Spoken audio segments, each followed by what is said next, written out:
Finished platinum is so very pretty, and as such is often used in high-end jewelry. Other platinum group metals, palladium, rhodium, and iridium, for example, aren't nearly as shiny, but that hardly means they aren't hella useful.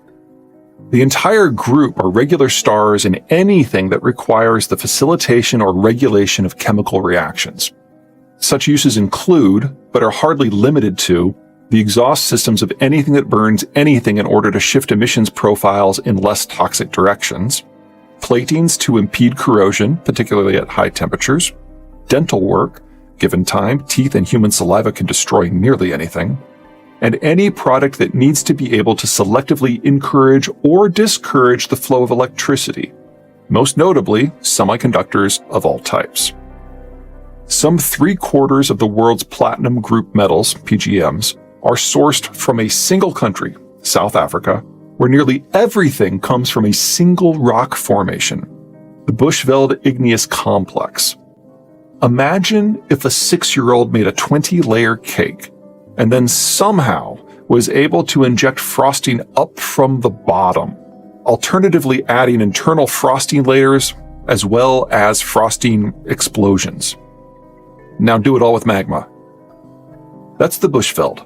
It's a weird-ass geological hiccup that to our collective knowledge hasn't been replicated anywhere else on Earth. But its odd combination of consistency and variation has made it arguably the most valuable mineral deposit humanity has ever discovered.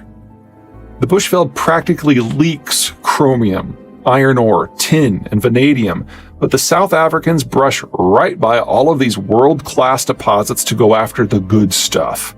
The platinum group ores that here, and only here, exist in an unadulterated state, unmixed with other lesser ores. Lesser ores like freaking titanium. Everywhere else PGMs are found, they are a byproduct of other ores, most commonly copper and nickel. After South Africa, Russia is by far the world's largest producer, with nearly 1/5 of global PGMs coming out of Norilsk, a Soviet-built Arctic penal colony whose workers toil a mile underground. So many things have gone so horribly wrong at Norilsk in recent years that the entire place is a cross between a Superfund site and a frigid Tibetan hell. Third through last place combined account for the remaining 5% of output. Even if you can source the appropriate ore, you're hardly out of the woods. It takes a minimum of 7 tons of ore and 6 months of work to extract a single troy ounce of platinum or its sister metals. If you want platinum, you deal with the South Africans or the Russians, or you probably go without. And if you do go without, on a clear, breezy day, your vehicle exhaust will be nastier than the nastiest smog ever recorded. Rarity of rarities. China isn't a top 5 producer, importer, or exporter of a single one of the raw or finished PGMs. The technologies that use PGMs are simply beyond the Chinese. Rare earth elements are simultaneously very complicated and very simple. Complicated in that there isn't just one rare earth. As the word elements suggests, rare earths are a category of materials that includes lanthanum, neodymium, promethium, europium, dysprosium, yttrium, and scandium. Complicated in that rare earths are used in almost everything in the modern era, from sunglasses to wind turbines to computers to metal alloys to lights to televisions to petroleum refining to cars to computer hard drives to batteries to smartphones to steel to lasers. Pew pew. Complicated in that modern life cannot happen without them. Complicated in that rare earths are produced by either uranium decay or exploding stars. Yet, rare earths are simple. Simple in that several of the rare earth elements are not rare at all. Cerium is more common in the Earth's crust than copper. Simple in that the ores of rare earths are often a byproduct of many other sorts of mining. Simple in that we know precisely how to fish each individual rare earth element out of the mixed ore that is mined, and simple in that the problem is that no one wants to do the work.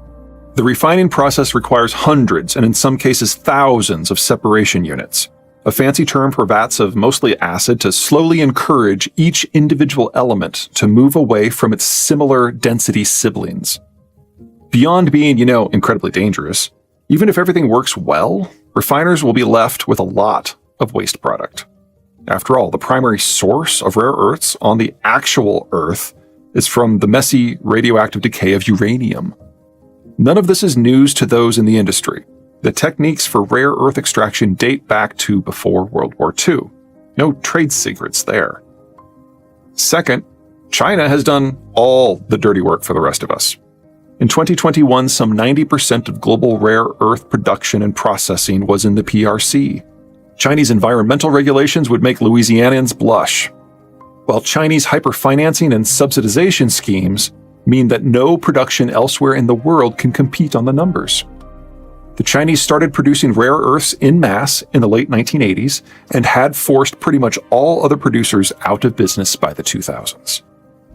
From some points of view, the Chinese have done us all a favor. After all, they have sucked up all the pollution and all the risk while providing the world with refined rare earth metals at roughly 1/4 of the pre-1980 cost. Without those cheap and ample supplies, the digital revolution would have taken a very different course. Computing and smartphones for the masses may have never occurred. The question is whether the world has become irrevocably dependent upon Chinese output, and whether the sudden disappearance of that output due to either Chinese collapse or dickishness would doom us all.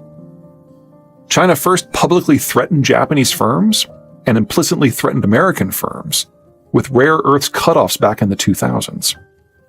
I vote no on that particular concern. First, the real value of rare earths isn't in the ore, that's pretty common. Or even the refining, that process was perfected nearly a century ago. But instead in turning the rare earth metals into components for end products. The Chinese are at best so-so at that. The Chinese have taken all the risks and subsidized all the output, while non-Chinese firms do most of the value-added work and reap most of the rewards. Because the ore isn't rare, and because the processing isn't a secret, and because the first Chinese threats were more than a decade ago, there are already backup mining and processing facilities in existence in South Africa, the United States, Australia, Malaysia, and France.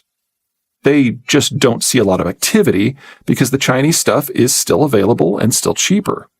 If Chinese rare earths were to vanish from global supplies tomorrow, processing facilities on standby would start up right away and likely be able to replace all Chinese exports within a few months, a year on the outside.